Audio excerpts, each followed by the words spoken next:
Okay guys, let's go ahead and get started. I'm glad you're all here. We've got a student out sick, so I'm recording. And I'm sort of waiting for the computer to be ready to go as well. So I have a little bit I want to say to you. Some of you need to hear this and some of you don't. Since you're all here early in the morning, I'm probably preaching to the choir more than anything. But I want to share some, I guess, knowledge outside of the course. Some of you know this, some of you don't. Matter of fact, I was just in contact with a former student over the weekend. He happened to text me and say, hey, told me his name. Some of you might recognize it. It's been a while since he graduated. He said he had moved to Georgia. He had actually worked, he had an internship here where he learned a lot about the FAA and procedures for getting stuff through. Huh? Is it Ed? Yes. I talked to him over the weekend too. Okay, so you heard where he went and everything. Yeah. So anyway, this student had learned a lot about the FAA, and if you know anything about the FAA and making new things that are certified to fly, it's a difficult process. It's kind of like medical devices because there's so much regulation, which there needs to be, right? This is a critical thing. So anyway, Ed is his name. He's a good student, you know. He was a non-traditional student, but he made it through the program, did well. He and his wife wanted to move to Florida because they didn't like the climate here, so they moved down to Florida. And he got a job with some aircraft company there. I don't remember. He's told me. And anyway, he did well apparently because now he's moved to Philadelphia and is an engineering manager. Now, how many years ago did Ed graduate? Do you remember? 4? Maybe 4 years ago. So you can expect in about 4 years you'll have opportunities like this. Now, do you think that having an opportunity like that means that you'll just get to sit down and go to an office and relax and just be paid the big bucks? That's not the way it goes. Many students get through this program and they don't get opportunities like that. What do you think Ed has that gave him this opportunity? Anybody want to guess? You don't know him, but take a guess. What do you think? He had a job variety, like he moved from place to place and he has a job. It's a nice job change. Sort of. Really, he's kind of pigeonholed himself into the aircraft industry. Go and say job variety. He's willing to move. He's willing to move. That's a big thing. That is true. It takes a willingness to move to get a decent job. What else? What other factor do you think? I just told you about the requirements for getting something through the FAA. It turns out Ed has succeeded in getting several products okayed for flight. What do you think he had to do that? More research A whole hell of a lot of work is what he had to do, right? That's what he had to do. He had to learn the procedure for applying. He had to learn the rules, why the rules are there. He had to learn how to write documentation for all this stuff. How many of you think that sounds like a lot of fun? How many of you think that sounds like a lot of work? How many of you think that it takes initiative to do that work? Okay. What is initiative? It's like the self-drive, make you do something. That's right. It's like discipline. It's discipline, determination that you're going to do it regardless of how difficult it is, right? Mm-hmm. These things would describe initiative. Okay? I think I've told you guys in dynamics I had a class where we sent off that balloon with an instrumentation package, trying to get pictures of near space. It was a great project. We had fun. And you know what really impressed me about my students, though? We had GPS. We had a GPS receiver on the package that was constantly telling us where it was every 10 minutes. Okay, so when it came down and stopped moving, we knew where it was. We could look up the property. In fact, my students took the initiative. In other words, without me telling them to do this, they were determined to get this thing back, and so they looked up the GPS coordinates on Google Maps. And they found out where it had come down. In fact, it was behind someone's barn outside of Cincinnati. And then they further looked up who owned that property, found the name, looked up the phone number for these people. I doubt many of you would know how to do that. I'm not putting you down, but you're so used to your cell phone you don't realize that some people still have landlines, and especially back at this time, which has been 5 years, 6 years. Some people still have home phones, and you can find out who they are and give them a call. And so my students did that. And of course, they had to convince the people on the other end of the line that they were in fact, students of Purdue and that they had done this thing, and they said, well, we've got this thing we sent off, described it. We think it's behind your barn, according to Google Maps. This looks like the GPS coordinates. We think this is your barn, and would you mind just to look and see if it's there? So the people were kind enough to do it. They ended up being interested in our project, want to know who we were, and we gave them some information about it. And so they ended up giving it back to us, right? We sent them just a shipping label. They put the shipping label on it, put it in a box, and mailed it back. We didn't even have to drive out there. Think of how much we saved in terms of time and money by not having to drive northeast of Cincinnati. All we had to do was send them a $15 to $20 shipping label. Why was it that we got such an advantage? It wasn't me. My students took initiative. Let me tell you one more story. I just visited with a couple of our former students who have also been out of school for probably 6-7 years. I may have mentioned them to you. They've worked GE, Cummins, Diesel. Right now both of them are at Ice and Drivetrain, up 65, if you're familiar with the company. They make primarily transmissions for Toyota forklifts.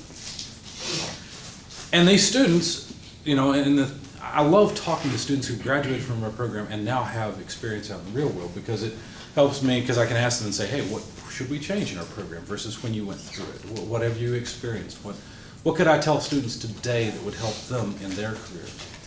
And these two students agreed. They said it doesn't matter what's going out the back door. If it's washers at GE or engines at Cummins or transmissions at Ice and Drivetrain or wherever they happen to be, your job as an engineer is troubleshooting. You know what troubleshooting takes? It takes initiative. It takes a desire to figure out the problem, a determination that you're not going to give up. And for me, that's one of the big things that has helped me in my career. I'll never forget my father always telling me to not quit. You know, of course, eventually I had to come back at him and say, look, there's got to be some point where it's not worth moving on. Okay, I get that, and that is true. But there's some value in dogged determination that you're not going to quit. You are going to succeed at something. And that's one of the reasons we have senior capstone. I know many of you are either in it, hating it, enjoying it, dreading it, whatever. But one of the reasons for a capstone is for you to experience a project put in your lap where you don't know how you're going to get it done, and you try to, you rely on people and you expect people to do things and they don't, and the bottom falls out because the way we were going is not going to work. Okay, that idea just will not work for reason X, Y, Z that we couldn't foresee, and you got to get the project done anyway. That is very valuable experience, because that's the way it is in the real world. And if you don't like it, you're in the wrong degree. Why am I going off on this? Because about half of the class didn't take initiative and figure out how to get E's to work somehow and answer the question. About half of the class did. If you didn't, I'm not saying you're a bad person. I'm saying you might lack initiative and you might need to rethink what you're doing. Now, yeah, ideally ITAP would have it. It would be right there as a student for you to use. Yes, you're paying for this program. All that is true. Ideally, E should have worked just fine for you. But if it didn't, maybe you should have taken a little more initiative, because about half your classmates did, and those that did are the ones that are going to succeed. If I'm to predict anything, that's what I would predict. Okay? So, if the shoe fits, wear it. But maybe you need to rethink how much initiative and how much effort you're willing to put into things, and have determination to get things done. Okay? So I'm not talking to anyone in particular. All I did was take off one point. If you didn't finish problem 23, I took off 1 point. That's not the point. The point is, be willing to work hard. It'll serve you well. Okay? And if you're not willing, one of the things I learned, somehow I realized early on that, I guess it's because I helped my dad working on our house, and I always hated it. I was the flunky that got to clean up after him, and of course I wanted to swing the hammer, and even then I wasn't very good at it. And I realized, boy, if this is what life is like, and my job is going to be labor, there's nothing wrong with that. I'm not putting down people that do that. I respect them. That's a hard way to go. I guess I dug enough with a shovel, pushing into dirt where there were rocks, and it was hard, that I realized I don't want to do this for a living. You're going to work hard no matter which way you go. You may as well be smart about it and be willing to work hard with your brain. I'm 45 now, my body's starting to give out. Slowly but surely it'll happen to you too. And you're much better off to still be able to work and feed yourself and your family by working with your brain rather than your body. And I don't say that lightly. There's, you know, honestly, just now, being a thermo teacher, I realize that we human beings are pretty pathetic and weak by comparison to even the simplest machine. I mean, the strongest man is weak by comparison to the weakest car, for example. You know, there's a vast difference in the power output between a human being and a machine. And the advantage that we human beings have is our brains. So if you use your brain, you can get through a lot of things. Okay? Anyway, I don't know if that's any good. It's not thermo, but it was on my mind to mention it.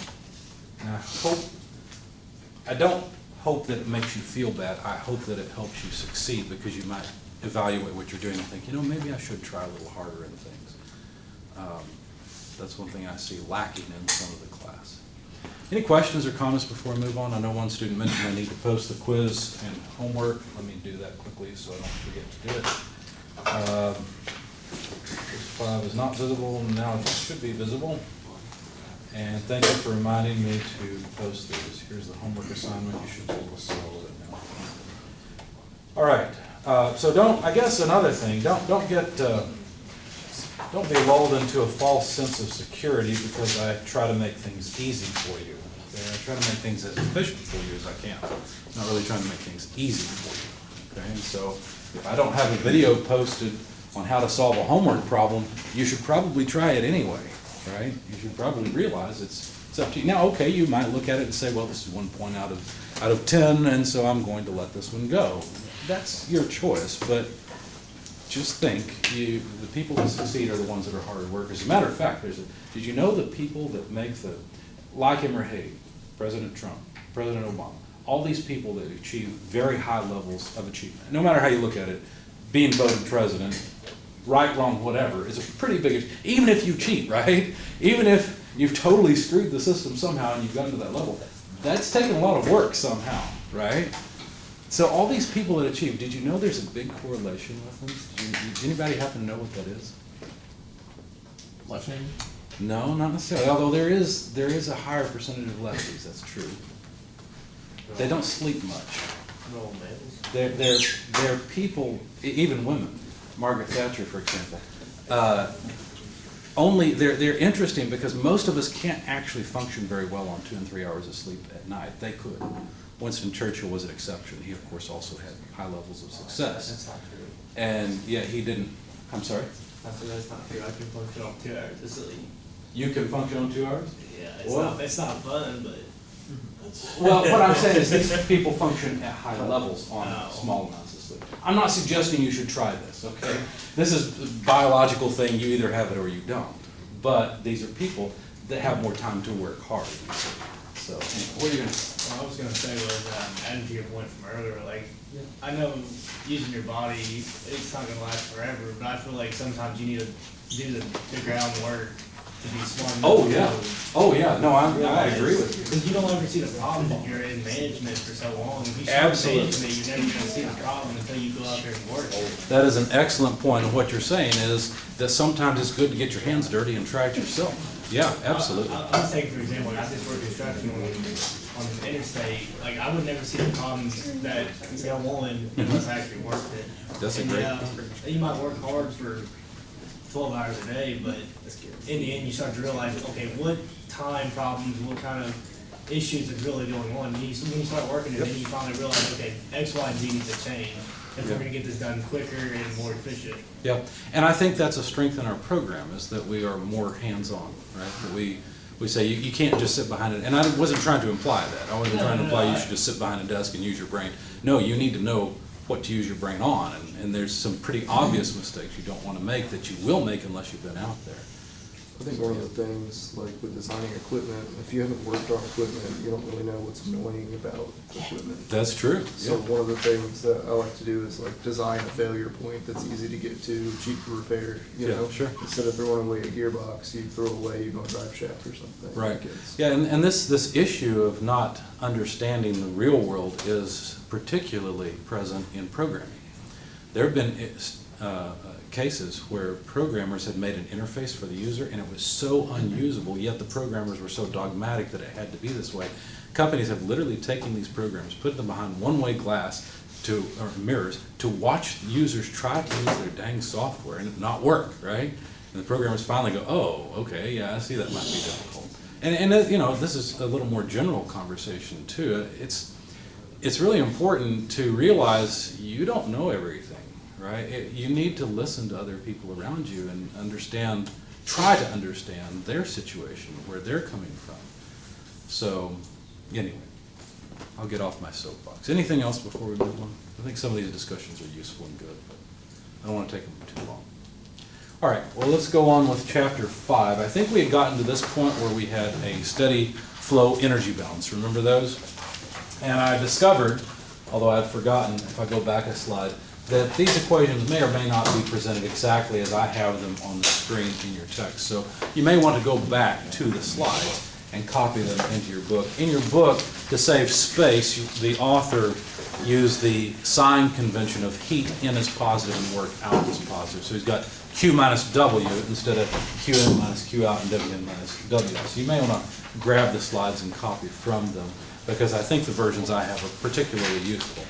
Anyway, all of these types of devices will use that steady flow equation, because much of the time in operation, these devices operate at steady state. Things like heat exchangers and ducts and expansion valves and things. All these operate at steady state for the majority of the time. When I took a shower this morning, for example, okay? Yes, I did shower this morning, okay? When I took a shower, I set the hot and the cold to a level. Now, for the first 30 seconds maybe, okay, there was some variation in the mixing chamber, that is the valve. The temperature coming out was sort of fluctuating, right? But for the shower, which takes maybe 5-10 minutes, the bulk of the time was at steady state, where the flow rate, or not, well, the flow rate was consistent, but also the temperature coming out was consistent. And so this mixing chamber, when we analyze them, it's interesting to analyze the dynamic behavior, the changing behavior, but most of the time we're interested in the steady state behavior, and that's true of all these pieces of equipment. So what we're going to do is apply a steady flow energy balance to all of them. Let's start off with nozzles and diffusers. Now, you guys have already seen this in 220, so I'm going to ask you for help. What terms do you think we could drop off? What terms do you think are irrelevant to a nozzle and diffuser? And why? You could drop off gravity because you don't really know the elevation change. Okay, so potential energy we should probably cross out of the equation, because we don't know the height change between the nozzle or diffuser. Usually we're not talking about 100-foot tall or even more nozzles and diffusers. So yes, the potential energy change is probably negligible. I agree. So we'll drop that out, which is a term that represents the energy of a flowing stream. That's what this whole term represents, right? All the different energy forms that we're, and we've also implicitly eliminated some forms of energy, right? If there's any magnetic or gravitational effects, and I don't mean potential energy, but I mean attraction between mass other than the Earth. We've already eliminated some of the energy forms that we could potentially include. So I agree, let's get rid of these two, because we don't know anything about the entrance and exit elevation. If it's a perfect nozzle, you shouldn't have any heat. Any heat flow? Yeah, you shouldn't have any heat.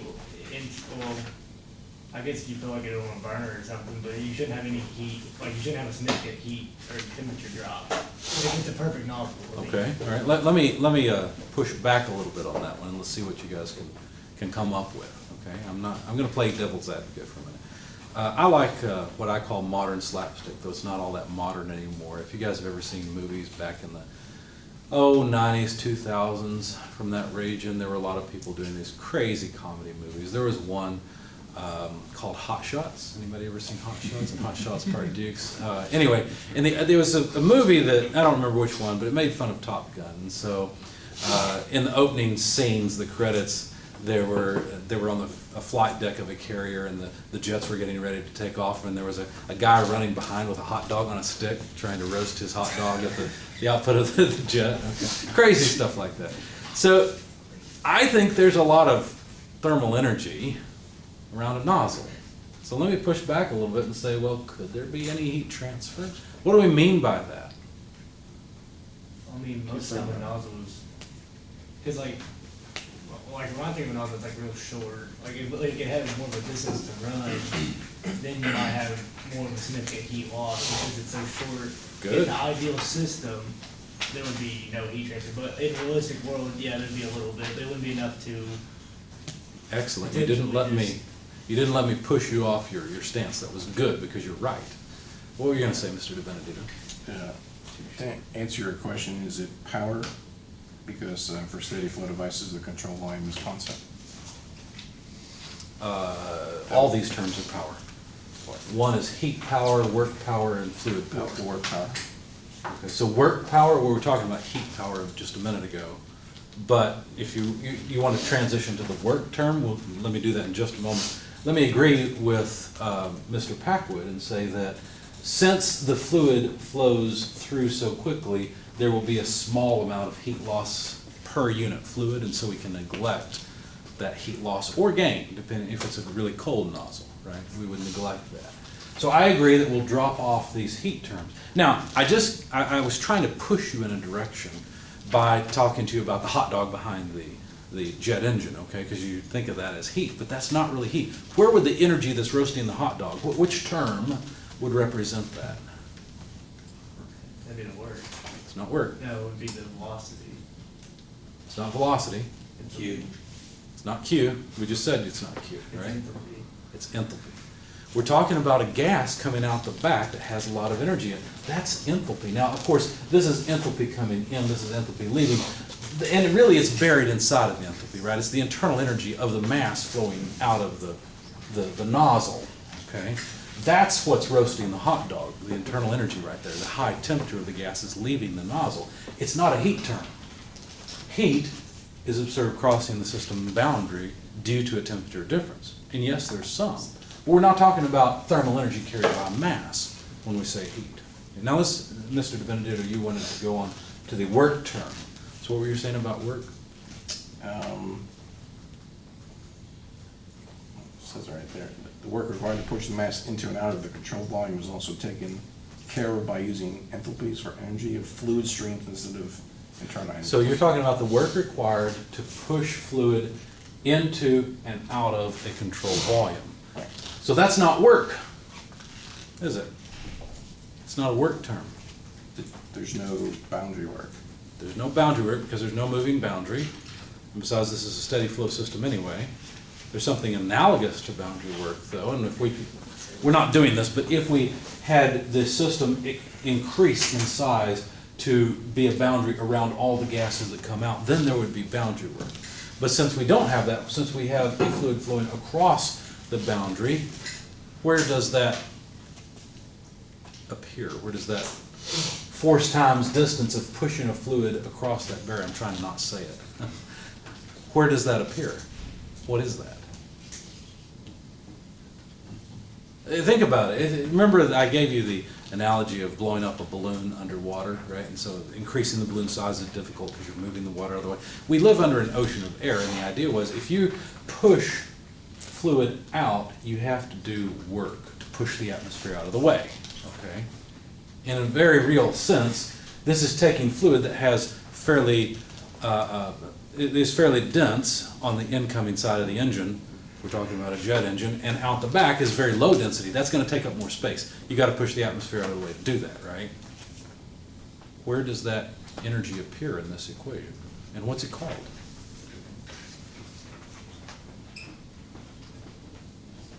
No takers, no guesses. Well, can you ask the question again? Sure. I was saying that in order to push the atmosphere out of the way, to make space for this air that's now really hot and low density, right? Takes up more space than it did at the inlet of the engine. Something has to be doing that work of pushing the atmosphere out of the way. Where does that term appear? Is it the specific kinetic energy? No, it's not the specific kinetic energy. Okay. I'm glad that you're thinking. It has to be the enthalpy term, It's the enthalpy term. What is it in the enthalpy term? the temperature change. No, that's the internal energy, right? That was what was roasting the hot dog. That's why it's hot. Somebody said pressure. You're on the right track. It's flow energy. There we go. It's flow energy, and the flow energy also appears in the enthalpy term, you see? That's where we represent or keep track of the energy that's pushing the atmosphere out of the way, that's pushing this fluid across this boundary. That's flow work or flow energy. Okay? So that's there. Can we get rid of that? Should we cross off the enthalpy? Probably not, because there's two big pieces in it. I think that the gases coming out the back are pretty hot. I wouldn't want to stand behind it. I certainly wouldn't roast a hot dog behind it. If you were to take a hot dog on a stick and put it at the back of a jet engine, you wouldn't have a stick or hot dog, right? It'd be gone. It'd be You don't charred. have an arm either. Yeah, it's probably not an arm either, and you might get sucked into the engine and there wouldn't be any of you left. Okay? So I don't think we can eliminate enthalpy because the gases coming out are certainly hot and they certainly have a lot of flow energy. Right? What other form of energy do they have? Anything else?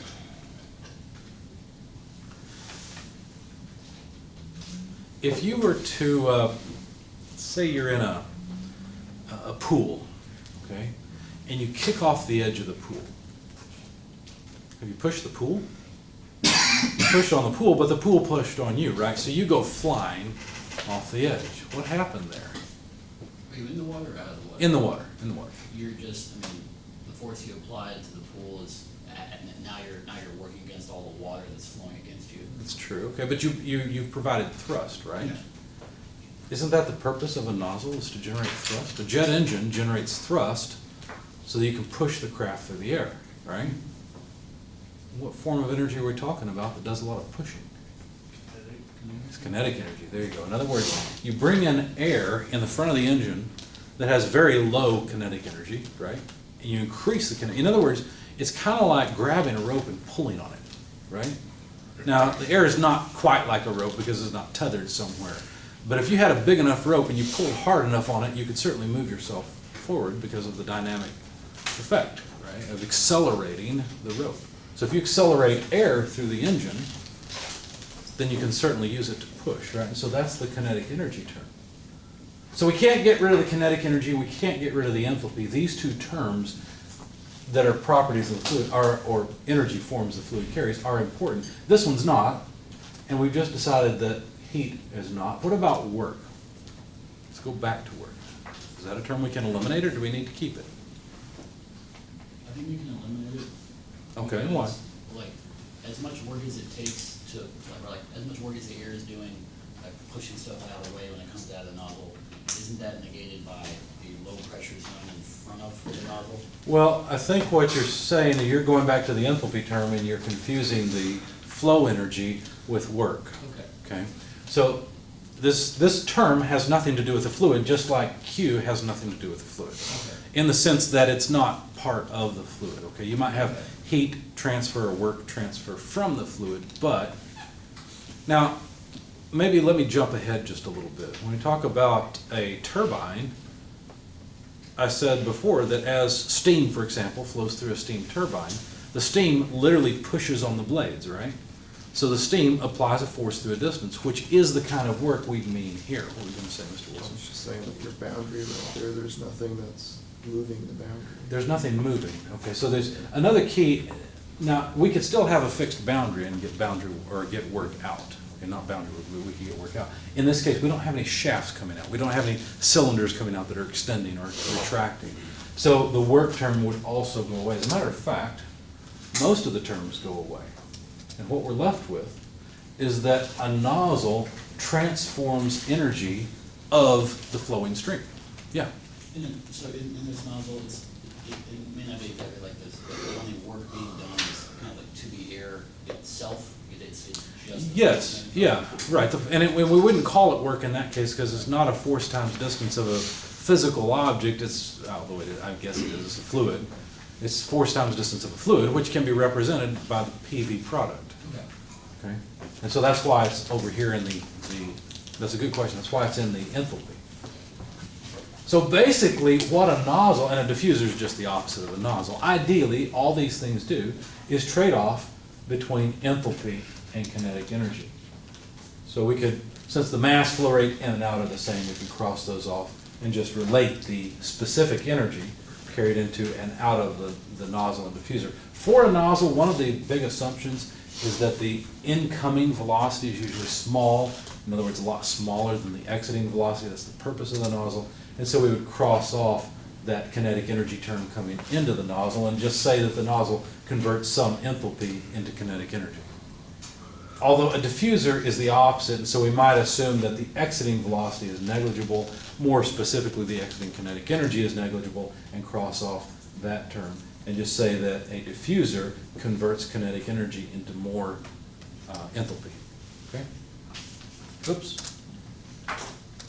Huh, I guess I already had these crossed off.